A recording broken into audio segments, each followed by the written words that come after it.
જીવાત્માનું લક્ષ્ય આનંદ છે, સુખ નથી. સુખ લક્ષ્ય બનાવશો તો દુઃખ આવશે, આનંદ લક્ષ્ય બનાવશો તો એનું કોઈ વિરોધી નથી. જો એટલે જ દરેક વ્યક્તિ સુખ જ કેમ ઈચ્છે છે? કોઈને કોઈ વસ્તુ, વ્યક્તિ, કશા જોડે લગાવ નથી આપણને. એ જ વસ્તુ જો દુઃખ આપવા લાગે તો કાઢી નાખીએ. કેમ, તમને તો બહુ વસ્તુ ગમતી હતી ને, પણ દુઃખ આપ્યું એટલે વેચી નાખો, કાઢી નાખો, ફેંકી નાખો. એ જ વ્યક્તિ દુઃખ આપવા લાગે તો ગમે તેટલો નજીકનો સગો હોય પણ એને છોડી દઈએ. આપણને વસ્તુ કે વ્યક્તિ જોડે લગાવ હતો જ નહીં, આપણને તો સુખ જોડે લગાવ હતો. ગમે તેટલું માણસ ખરાબ કામ પણ કરે છે પણ મેળવવા તો સુખ જ. સુસાઇડ પણ કરે તો મરી જવું, સુખી થઈ જવું ઈચ્છે છે તો સુખ જ. એટલે વિદુરજી જયારે ત્યાં મૈત્રેય મુનિને ભાગવતજીમાં મળે છે ને ત્યારે આ જ પ્રશ્ન કરે છે. દુનિયાનો દરેક માણસ સુખ માટે જ કામ કરે છે, છતાં એને દુઃખ કેમ મળે છે? પ્રશ્ન કરે છે. તો જે ચર્ચા આપણે કરી રહ્યા છીએ, સ્થિત પ્રજ્ઞાને આચરણ કેવા હોય, સુખ દુઃખમાં જે દુઃખેષુ ઉદ્વિગ્ન મનઃ સુખેષુ વિગત સ્પૃહા વિતરાગ ભય ક્રોધો. રાગ, ભય અને ક્રોધ, આ ત્રણેયમાં જે આ ત્રણેય જેની ભીતરથી નાશ થઈ ગયા છે. તમે ઘણી વાર લોકો પૂછે આ ક્રોધ, લોભ, ઈર્ષા, દ્વેષ આ બધું ભગવાનને ગમતું જ નથી તો મસાલો અંદર નાખ્યો જ કેમ? આ બધું ગમતું નથી તો આપણી અંદર નાખ્યું કેમ આ બધું? તો કે એટલા માટે કે આ બધું જરૂરી છે. ફરક એટલો છે, આ બધાને તું વાપર તો કંઈક સર્જન થશે, અને આ બધું તને વાપરશે ને તો બધું વિસર્જન થઈ જશે. જો ક્રોધને તમે વાપરો તો બાળકો તમારા ક્રોધના બીકે ડર ભણશે, એમાં ડિસિપ્લિન આવશે, કંઈક ડિસિપ્લિન ઘરમાં આવી જશે. જો આમ નહીં પપ્પા ખીજાશે, પપ્પા ખીજાશે, કંઈક સારું થાય છે. કારણ કે ક્રોધને તમે વાપર્યો. પણ જે દિવસે ક્રોધ તમને વાપરશે તો ઘર બહાર છોડીને બધા જતા રહેશે. ક્રોધ તમારા પર હાવી થઈ જશે ને એ તમને વાપરશે તો વિસર્જન. તમે વાપરશો તો કંઈક સારું થશે. મોહ છે એટલે તો માણસ ઘર બાંધીને રહે તો ભગવત સેવા કરી શકે છે. ભય છે એટલે તો જીવીએ છે, નહીં તો કોઈ પણ 10મા માળેથી કૂદી જાય. જો ભય જ ના હોય તો. ભય છે એટલે જ જીવન છે. જો તમારી અંદરથી ભય જતો રહે તો ગમે ત્યાં મરી જાઓ, ગમે ત્યાં છડાઈ જવાય. ભય જ ક્યાંક આપણને બચાવીને રાખે છે. તો એ પણ ક્યાંક જરૂર છે. મૂળ વાત સમજવાની એ છે કે આ બધાનો આપણે ઉપયોગ કરીએ તો કંઈક સારું થાય. પણ આ બધા આપણા પર હાવી થઈ જાય અને એ આપણો ઉપયોગ કરવા લાગે તો બધું જ વિસર્જન થઈ જાય. ઘણા લોકો ગુસ્સામાં કેવા થઈ જાય, એમ હમણાં મારું ગયું છે, હમણાં છંછેડતા નહીં, હમણાં બોલાવતા નહીં. ઘણા એવા હોય આ 24 કલાકમાં અમુક કલાક એમને એવા હોય કે એટલા કલાકમાં એમને છંછેડાય નહીં. ઘણાની સવાર એવી હોય અને ઘણાની રાત એવી હોય.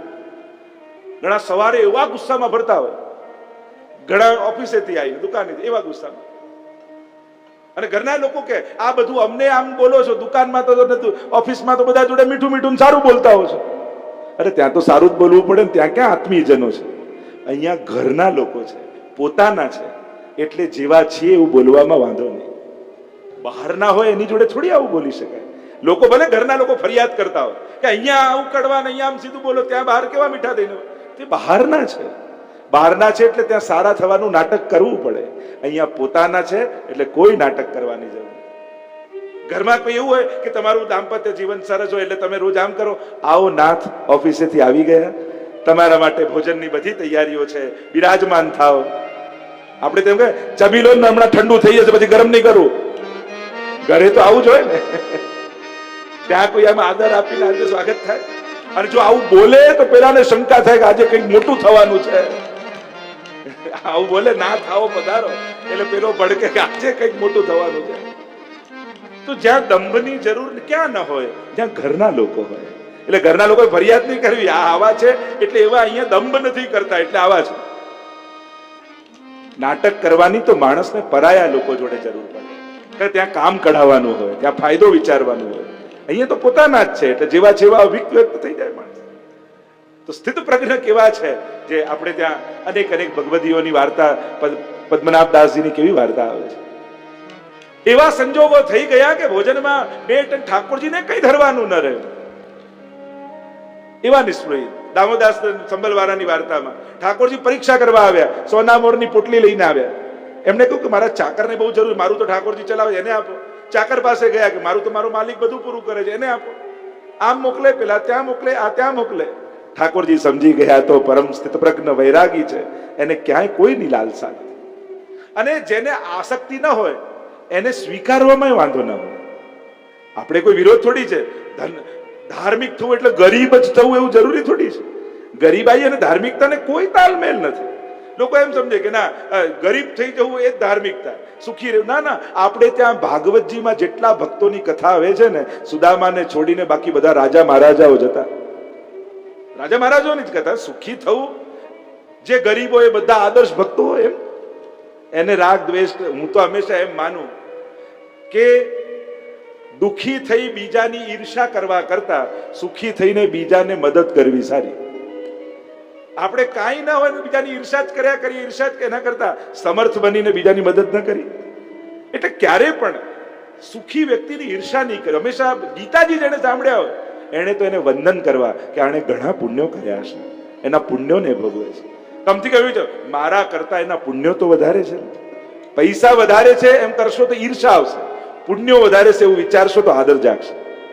એટલે આજ પછી કોઈની પાસે પૈસા વધારે છે એમ વિચાર કરીને એની ઈર્ષા કરવા કરતા એના પુણ્યો મારા કરતા વધારે છે એટલે મારે એનું રિસ્પેક્ટ કરવું, આદર જાગવું. સંજોગોને સારી રીતે, ગીતાજી આ બધું સાંભળીએ છીએ, શ્લોકો તો વાંચીશું, પણ ડે ટુ ડે જીવનમાં આપણી દ્રષ્ટિ ન બદલાય તો પછી કેવી ગીતાનું શ્રવણ? આ બધા રોજબરોજના આપણા પ્રશ્નો છે. રોજબરોજ આપણે ઘણા લોકોની આ તો આમ થઈ ગયા, આમ થઈ ગયા અને આમ કર્યું. હંમેશા બેઠા બેઠા ઘણા લોકો તો ચુકાદા જ આપતા રહે, જજ જ કર્યા કરે. આ સારો ના ખરાબ, ના ખરાબ ના સારો.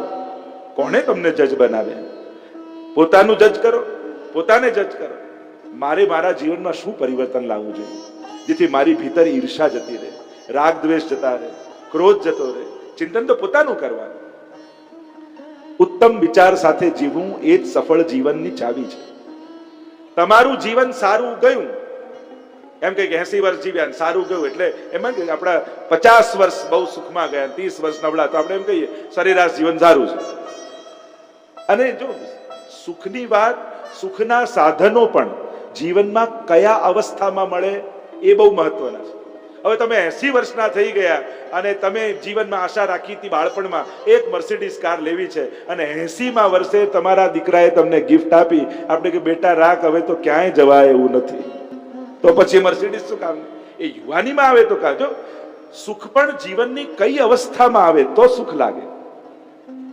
તમે ઈચ્છા અને સંજોગ આ બંને ભેગા થાય ત્યારે સુખ ઊભું થાય. કે જે સમય, કારણ કે શું થાય જીવનમાં, જ્યારે ઈચ્છા હતી ત્યારે વસ્તુ નહોતી, જ્યારે વસ્તુ આવી ત્યારે ઈચ્છા મરી ગઈ. મોટા ભાગે એવું જ થાય. વર્લ્ડ ટૂર કરવા જાવ યુવાનીમાં, બહુ ઈચ્છા, બહુ કામ કરતા કરતા છે કે 80 વર્ષના થયા એમ થયું કે હવે તો પાડોશમાં જવાય એવું નથી, તો પછી સુખ શું કામ? એટલે યોગ્ય જે 20 વર્ષથી 50 વર્ષ વચ્ચેનો જે ગાળો છે ને, એ જો તમારો સુખમાં ગયો તો માનજો તમારું જીવન સુખી ગયું. કારણ કે સુખનો સારી રીતે અનુભવ કરી શકે એ અવસ્થા. પછી અવસ્થા એવી આવશે કે ખાલી વ્યવસ્થા જ કરતા રહી જશે. બેટા તમે ફરી આવું, ઘર સાચવીને બેઠો છું. પછી સાચવવાના જ કામ ના રહીએ. પછી આપણે કઈ ના સાચવીએ, પછી તો લોકો આપણને સાચવે. એટલે જીવનમાં અમુક સમય એવો છે જીવન કે એ સમયે જો તમારી કામનાની ઈચ્છા પૂરી થાય તો તમે સુખ જોડે ધર્મને કોઈ વાંધો નથી. ઘણીવાર લોકો સુખ અને ધર્મને વિરોધી માનતા હોય છે. અરે નાના, ધર્મ, અર્થ, કામ, મોક્ષ, આપણે ત્યાં તો ચતુર્વિધ પુરુષાર્થની વાત છે. ધર્મશીલ તો થાવ, પણ અર્થ, કામ, જીવનમાં બધું જ જોડાયેલું. ખૂબ સુખી થાવ. એટલા બધા સુખી થઈ જાઓ કે કોઈ સુખીની તમને ઈર્ષા ન થાય.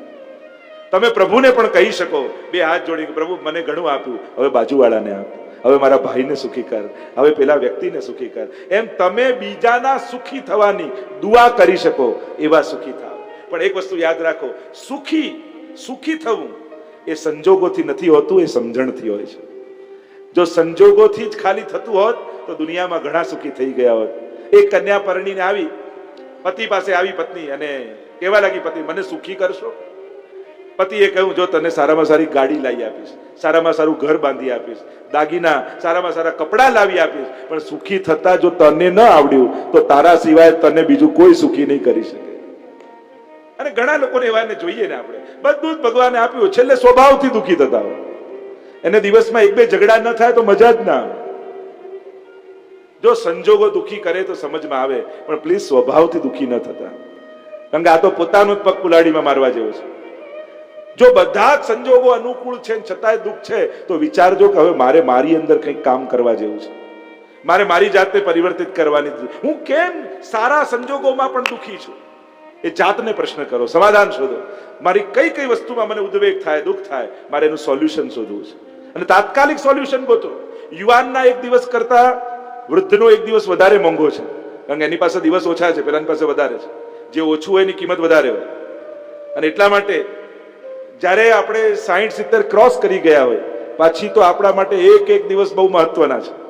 બીજા કોઈ પણ માટે, ભલે પરિવારના સ્વજન હોય કે અજાણ્યા હોય કે મિત્ર હોય, કોઈના માટે પણ આપણો એક દિવસ દુઃખી થઈને બગાડવો નહીં ક્લેશમાં. હા, એના દુઃખના સંજોગોમાં એને મદદ કરવા જાવ એ જુદી વાત છે. એમાં તો આત્મસંતોષ મળે છે, એમાં તો આનંદ મળે છે. દુઃખી પાસે બેસવાથી દુઃખી થવાતું નથી, એમાં તો આત્મસંતોષ લઈ કે ચલો એના દુઃખના ટાઈમે આપણે મદદ કરીએ. સુખી પાસે બેસવાથી દુઃખી થઈને આવીએ છીએ આપણે. લોકો એમ માને કે દુઃખી પાસે હતું ના, દુઃખી પાસે દુઃખ મદદ એને આશ્વાસન આપવા જાઓ ત્યારે તો આત્મસંતોષ આવે, પણ કોઈ સુખી પાસે જઈને બેસો, આ મારે ત્યાં તો આ ગાડી નથી, મારે ત્યાં તો આ ઘડિયાળ નથી, મારે ત્યાં તો આવું ઘર નથી, એટલે તરત દુઃખી થઈને આવીએ છીએ. એટલે સુખી લોકો દુઃખી કરે છે અને દુઃખી લોકો સુખ આપીને મોકલે છે. સુખ ક્યાં છે એ સમજાઈ જશે ત્યારે માણસને, જ્યારે ચાવી મળી જાય. સમજણની ચાવી નથી ને તો આ જ ફેરાવમાં રાખવું પડશે. જો સમજણની ચાવી નથી તો જીવનમાં બધુંય મળ્યું. પેલું કહેતા ને કે એક 80 માળનું મકાન હતું અમેરિકામાં, ન્યુયોર્કમાં, 4 મિત્રો રહે અને જ્યારે ઘરે આવ્યા બહારથી કારમાં, એમને ખબર પડી કે ફ્લેટની ચાવી ઉપર લાઈટ જતી રહી છે, લિફ્ટ બંધ છે. શું કરીએ? 80માં માળે ફ્લેટ, તો ચારે નક્કી કર્યું કે 20-20 માળ સુધી એક એક જણા સ્ટોરી કે કોઈ, એટલે અમે વાત કરતા કરતા કરતા નીકળીશું એટલે 80માં માળે આવી જઈશું, ખબર નહીં પડે. પહેલા એ ચાલુ કર્યું, 20 માળ આવ્યો, બીજાનો વારો 40-60નો માળ આવ્યો, ચોથાનો વારો આવ્યો 60માં માળે. એને કહ્યું બીજી તો મારે કોઈ સ્ટોરી નથી કહેવી, એટલું કહેવું છે કે ફ્લેટની ચાવી નીચે કારમાં રહી ગઈ છે. પાછો ધક્કો પડે કે નહીં? એમ જો ચાવી સુખની રહી ગઈ ને તો ફરી પુનરપી જનનમ પુનરપી મરણમ. સમજણની ચાવી જો ભૂલી ગયા તો પાછો ધક્કો ખાવો પડશે. સ્થિત પ્રજ્ઞ થઈ. જો આપણે માણસ છીએ, એક વાત સમજી લો, આ બધા ગ્રંથોમાં ભગવાનના ઉપદેશ બરાબર છે. આપણે એની થોડી નજીક પહોંચીએ ને તો એ ઘણો આનંદ આવે એવો છે. પૂરા સ્થિત પ્રજ્ઞની અવસ્થા. કોઈ મહાનતમ વિચાર કોઈ આપનારા હોય પણ એને માણસની અવસ્થા અને એના સામર્થ્યને ભૂલવું ન જોઈએ. બિચારો માણસ છે, એ ક્યાં સુધી પહોંચી શકવા? આપણે કોઈ મહાપુરુષ કે એવા કોઈ દિવ્ય આત્મા નથી, આપણે સાધારણ માણસ છીએ. પરિવારમાં રોજબરોજ કામ કરીએ છીએ, સાચવીએ છીએ, પરિવારનું ધ્યાન રાખીએ છીએ, કેટલી જવાબદારીઓ છે, સાધારણ મનુષ્ય છે. અને એટલા માટે 100% થઈ જવું કદાચ આપણા માટે સંભવ નથી હોતું. પણ વિચાર કરો, બીજું કાંઈ નહીં, કલાક ઠાકોરજીની સેવામાં હોઈએ તો એક કલાક આવા થઈને ન રહી શકીએ? સ્થિત પ્રજ્ઞના જે આપણે લક્ષણ વિચાર્યા, ઠાકોરજીને રોજ સવારે ઉઠીને સેવામાં જતા પહેલા વિનંતી રોજ હાથ જોડીને કરવી કે પ્રભુ કમથી કમ તારી સામે બેઠો હું એટલો સમય મને તારા સિવાય બીજું કોઈ યાદ ના આવે એવી કૃપા કરજે.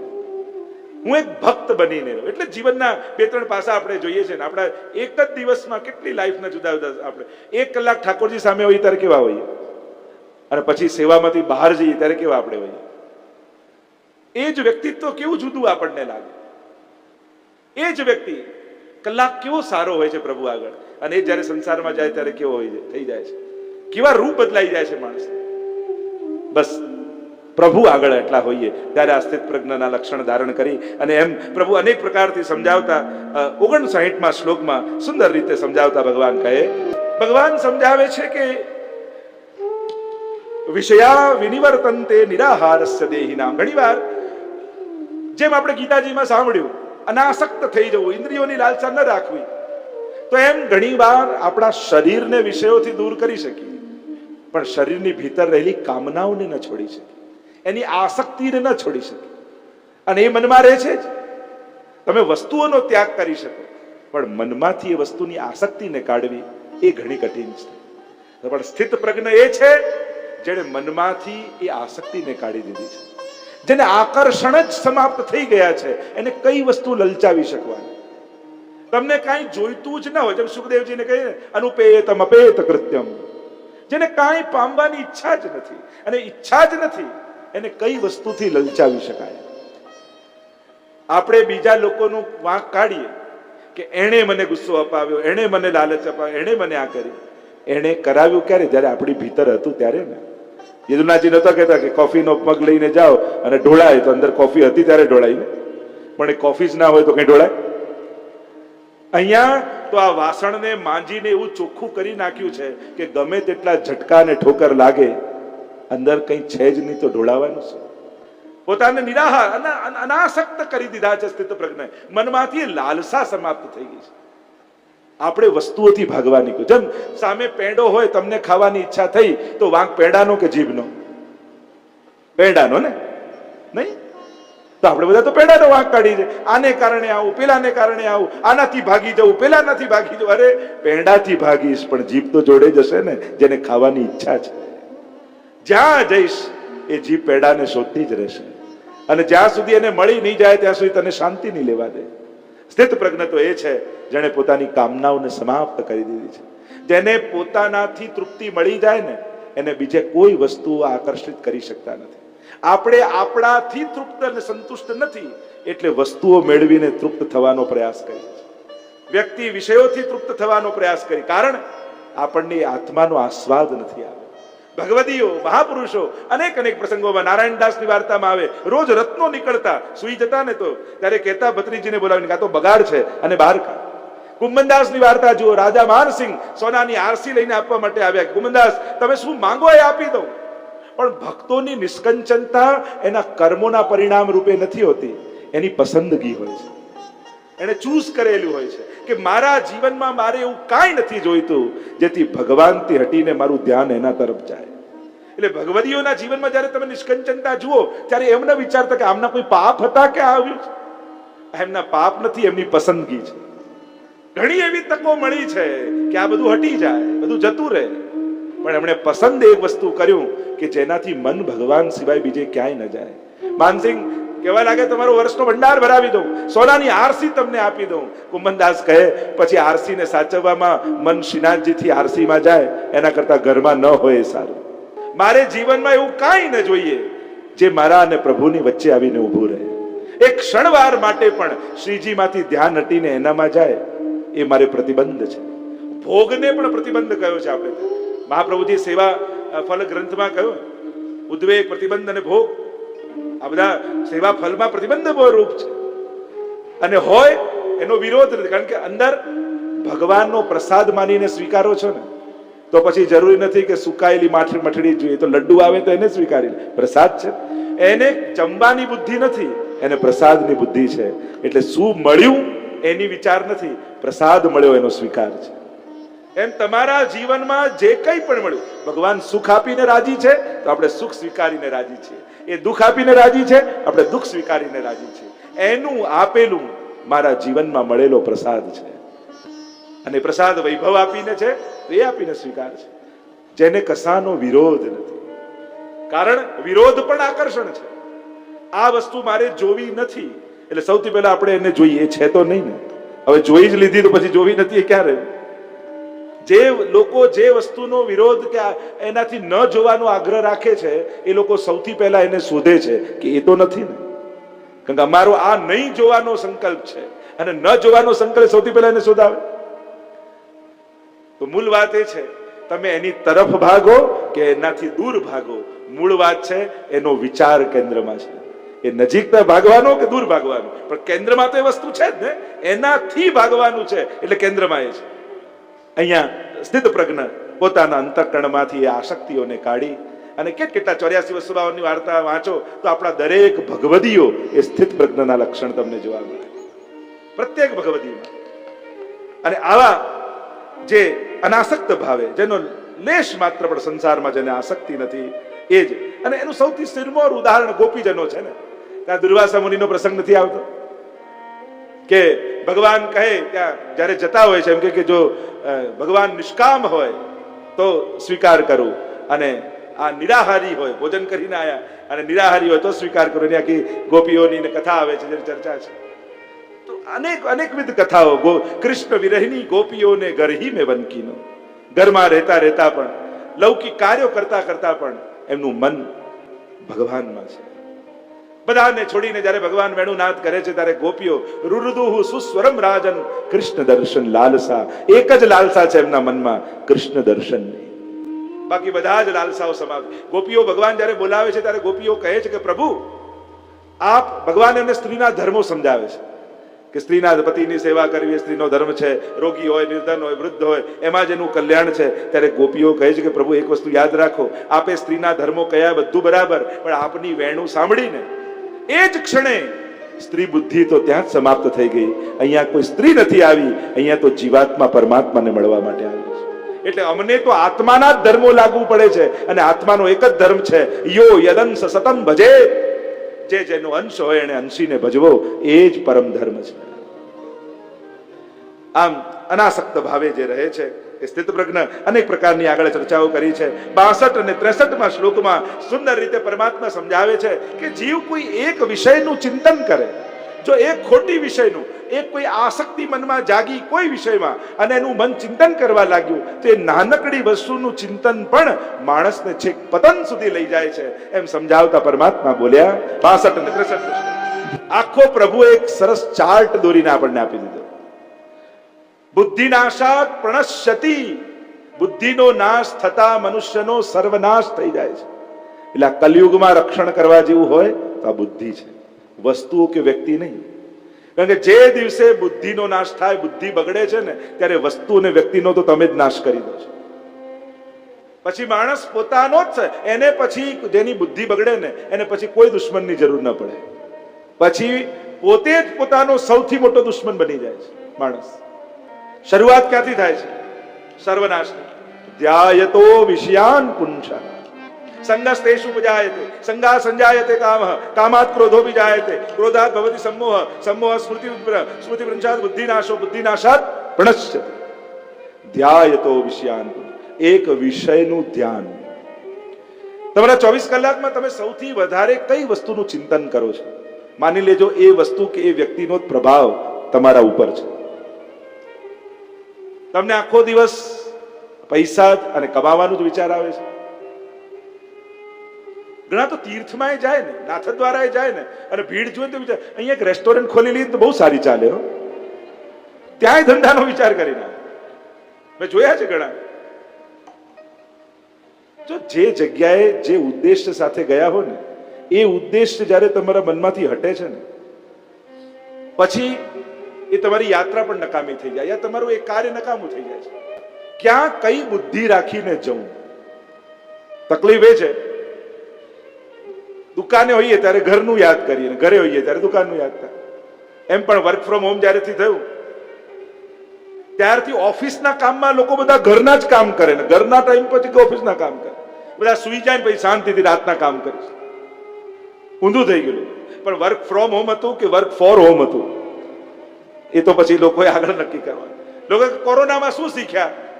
તો પેલા ભાઈ એમ જ કીધું કે સામેણી વાળતા વાળતા આગળ જવાય ને પોતું કરતા કરતા પાછળ અવાય. આટલું શીખ્યા.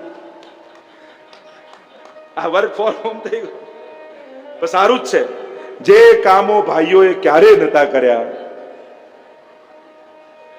એ કર્યા નહીં, કરવા પડ્યા. આ તો શું કર્યા? બહેનો એટલી સરસ ટ્રેનિંગ આપી, બધા બધું શીખી ગયા. અને વચ્ચે વચ્ચે કરાવતા રહેજો એટલે ભૂલી ના જવાય. મૂળ વાત એ છે, એક વિષયનું ચિંતન, જે ચિંતન કરી રહ્યા છે, મારે આ કાર લેવી છે એટલે મનમાં આખો દિવસ ચાલે, હવે આ ક્યારે આવે, આ ક્યારે આવે. ધ્યાયતો વિષયાન પુંસ સંગસ્તેષુ ઉપજાયતે. હવે તો ગમે તે થાય, હું એકવાર જઈને પૂછી આવું કેટલાની આવે, લોન ક્યાં મળશે, એમાં કયા કયા ફીચર્સ છે, એટલે મન એનો સંગ કરવા લાગે. સંગાત સંજાયતે કામ. હવે તો ગમે તે થાય, આની પાસે માંગીશ, લોન લઈશ, આ કરીશ, પણ હવે તો કામ ના બની ગઈ. એક ચિંતન હતું, એક વિચાર. એક જો સારા ને ખરાબ વિચાર બધાને આવતા હોય છે, દરેકને આવતા, પણ સજ્જન અને દુર્જનનો ફરક એ છે, એ ખરાબ વિચારોને જવા દે છે અને સારા વિચારોને પકડી લે છે, અને દુર્જન ખોટા વિચારોને પકડે છે અને સારા વિચારોને જવા દે છે. બાકી કોઈ સજ્જન વ્યક્તિ એવું નહીં હોય જેને ખોટો વિચાર ના આવ્યો. વિચાર તો એ જ છે ને. તમે વિચાર કરો છો કે વિચાર આવે છે? આવે છે ને, કરતા તો નથી. આ વિચારો તો આવે છે તો બહુ નેચરલ છે. જે શબ્દ સ્પર્શ રૂપ આના દ્વારા વિચારો પેદા થાય ને મનમાં આવે, આ બધા ચિત્રો આવતા હોય. ટ્રેનમાં બેસીએ તો બધા સ્ટેશન આવે કે બધા સ્ટેશન ઉતરી જઈએ છીએ. આપણે શું ધ્યાન રાખીએ, મારું તો એ સ્ટેશન છે, મારું તો વડોદરા, મારું તો અમદાવાદ, પછી ગમે તેટલું આ સ્ટેશન કેટલું સારું, લાવ ને અહીંયા ઉતરી જાવ. સારું સ્ટેશન જોઈને ઉતરી જાવ છો ના, આપણે તો લક્ષ્ય રાખીએ આપણું સ્ટેશન ત્યાં છે. એમ વિચારો આવતા હોય, ક્યાં પકડાય ક્યાં ઉતરાય. એવું તો ઘણીવાર એમ કહું લોકોને કે શરીર ચાલતું હોય ને ત્યારે સત્કર્મો કરજો, યાત્રાઓ કરજો, કથાઓ કરજો. કેમ? કારણ કે જયારે શરીર નહીં ચાલતું હોય અને સત્કર્મોને સારી સ્મૃતિઓ ભેગી નહીં કરી હોય, સારા સંસ્મરણો ભેગા નહીં કર્યા હોય અને શરીર ચાલતું બંધ થઈ જશે ત્યારે બેઠા બેઠા વિચારશો શું? જો સારા સંસ્મરણ ભેગા નહીં કર્યા હોય અને શરીર નહીં ચાલતું તો શું વિચારશો? પછી તો તમારા જ વિચાર તમારો સર્વનાશ કરી નાખશે. કારણ કે બહાર જવાની તાકાત નહીં હોય અને સારું સંસ્મરણો ભેગા નહીં હોય. વૃદ્ધાવસ્થામાં વિચાર જ બળ છે, યુવાનીમાં શરીર બળ છે. શરીર દોડતું હોય ને ત્યારે વિચારો ઓછા આવે અને શરીર બેસી જાય ને ત્યારે વિચારો વધારે આવવા લાગે. તમારું શરીર એક્ટિવ હોય ને ત્યારે મન શાંત હોય અને શરીર શાંત થાય ત્યારે મન બહુ એક્ટિવ થઈ જાય. અમુક ઉંમર થાય ને ત્યારે એટલા બધા વિચારો આવવા લાગે, ક્યારેય ન વિચાર્યા હોય એવા વિચારો આવવા લાગે. જે સમય આપણો થઈ જાય ને એ સંસ્મરણ કહેવાય. બાકી તો આપણે કેટલા 60 વર્ષના થયા હોઈએ, સવારે ઉઠતા તમને કોઈ કે તમારું જીવનના સંસ્મરણો યાદ કરો તો તમે એ યાદ કરો, સવારે 7 વાગે ઉઠતો, પછી નાહવા જતો, પછી ચા પીતો, પછી ઓફિસ, આ બધું યાદ કરો ના. જે ઘટનાઓ સંસ્મરણ એટલે કે જે સમય સંસ્મરણ બની ગયા છે તમે એ જ વસ્તુઓને યાદ કરો છો. એટલે કથામાં વિતાવેલો સમય એ સમય નથી રહેતો, એ આપણા જીવનનો સંસ્મરણ એટલે કે ભાથું બની જાય છે. જે સમયે ખરાબ સંજોગ આવશે, ખરાબ વિપરીત સમય આવશે, એવો સંજોગ આવશે કે ક્યાંય જઈ નહીં શકો, ત્યારે આ સંસ્મરણોનું પોટલું ખોલશો ને તો આમાંથી સુંદર સુંદર સંસ્મરણો યાદ આવશે. વિચાર તો કાંઈ ન કરવા છતાંય સંસ્મરણોથી પ્રસન્ન રહી શકશો. અમુક ઉંમર થાય ને પછી જેમ શરીર અશક્ત થાય લોકો બહુ નેગેટિવ થઈ જાય. હવે પહેલા જેવી સેવા થતી નથી, હવે નીચે બેસાતું નથી, હવે આમ તો પછી રડ્યા જ કરે બધી વાત. આવું નહીં કરું, મોટી ઉંમરે નીચે નથી બેસાતું, અચ્છા ખુરશીમાં બેસીને કરો. કોણે ના પાડી તમને? કયા એવા ગ્રંથમાં લખ્યું છે કે ખુરશીમાં બેસીને સેવા કરો ઠાકોરજી ન સ્વીકારે અને નીચે બેસીને કરો તો જ સ્વીકારે? કયા ગ્રંથમાં એવું લખ્યું કે મોઢે યમનાષ્ટક કરો તો જ યમનાજી રાજી થાય અને વાંચીને કરો તો યમનાજી નારાજ થઈ જાય? ક્યાં એવું લખ્યું છે? વાંચીને કરવું કઈ ખોટું છે? કરો એમ કહ્યું છે. મોઢે કરો કે વાંચીને કરો એવો કોઈ ભેદ બતાવ્યો છે? કરીએ છે ને, ચલો ખુરશીમાં બેસીને થાય છે ને, મંદિર ઊંચું કરી દો. નથી જ ચાલતું તો પછી શું કરવા? રસ્તા શોધવાના. તો પછી રડ્યા જ કરવું તો ઠાકોરજીને થાય કે હવે આના ત્યાં બહુ રહેવા જેવું નથી, જ્યારે આવીએ ત્યારે રડ્યા જ કરે છે, મને બીજે પધરાવી દે તો સારું. પછી પ્રભુને એવું થઈ જાય. જે સંજોગો આવે એના રસ્તા કાઢો, રડવાની આદત મૂકી દો. ભગવાન સૌથી વધારે આ અર્જુન એ જ કરે છે ને, રડવાની શરૂઆત કરી એટલે ભગવાન ના ક્લૈબ્યમ માસમાં ગમક પાર્થ નારાજ થઈ ગયા ઠાકોર. રસ્તાઓ શોધ. રડવાથી કોઈ સોલ્યુશન આવે છે? કોઈ જીવનમાં દુઃખ આવ્યું ને તો પછી આ કેમ આવ્યું કેમ આવ્યું કેમ આવ્યું અને રડ્યા જ કરો તો કઈ જતું રહે?